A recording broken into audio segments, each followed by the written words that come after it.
Сөз депутат Орынбеков Бекболат Серікбекұлына беріледі. Рахмет, Маулен Сағатханұлы, депутаттық сауал Қазақстан Республикасының премьер-министрі жолданады. Құрметті Олжас Абайұлы, Жамбыл облысына барған жұмыс сапары шеңберінде өңірдің маңызды нысандарын болып, жергілікті мәслихат депутаттарымен және аудан әкімдігімен кездесулер өтіп, республикалық деңгейде шешуді талап ететін бір қатар мәселелер көтерілді.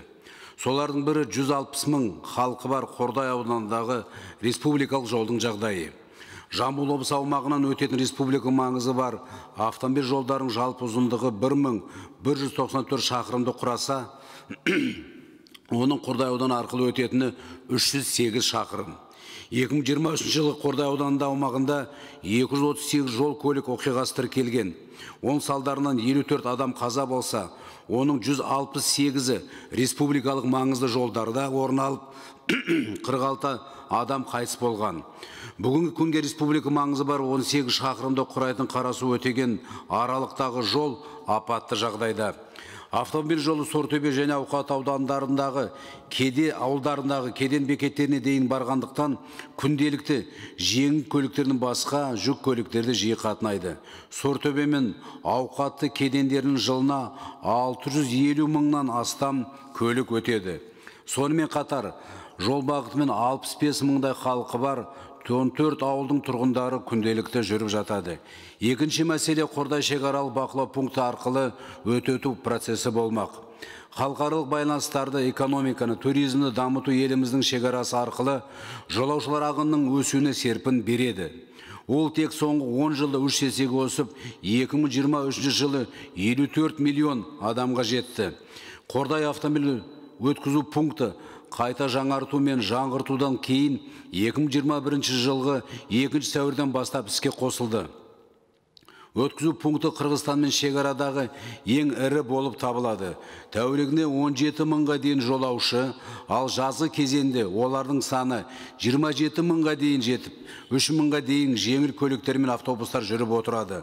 Жаздың ыстық күндері мен қыстың аязында шекара бақылау пункттеріндегі орын алып тұратын үлкен кептелістен салдарынан халықтың сағаттап кезекте тұруына өз наразылығын білдіруде. Құжаттар мен тұлғаларды тексеруге уақытты қысқарту, ашықтық қамтамасыз ету және жылдамдық, тиімділік пен қауіпсіздік жайлылық қағидаты Қазақстан мен шетелдік азаматтар үшін Каздрем Special System отандық компания әзірлеген Q-Gate паспорт бақылаудың автоматтандырылған жүйесімен жарақтандыру арқылы өткізу қабілетін арттыру мәселесін шұғыл шешу қажет. Жүйенің басты мақсаты жолаушыларға өзіне қызмет көрсету режимінде жедел түрде шекаралық бақылаудан өтуде, құжаттар мен тұлғаларды тексеру рәсімін оңтайландыруға жағдай жасауға арналған. Қазіргі таңда Q-Gate Астана қаласының әуежайында өнеркәсіптік пайдалану кезеңінде өзінің тиімділігін көрсетті. Техникалық құралды пайдалану, өткізу пунктінің жылдамдығын арттырып, шекара арқылы өтетін республикамыздың азаматтары үшін қолайлы жағдай туғызды. Бірінші кезекте Қордай өткізу пунктінің шекаралық бақылаудың автоматтандырылған жүйесімен жарақтандыруға 470 миллион теңге сомасында қаржы бөлу қажет етеді. Бір ірі қаржы емес.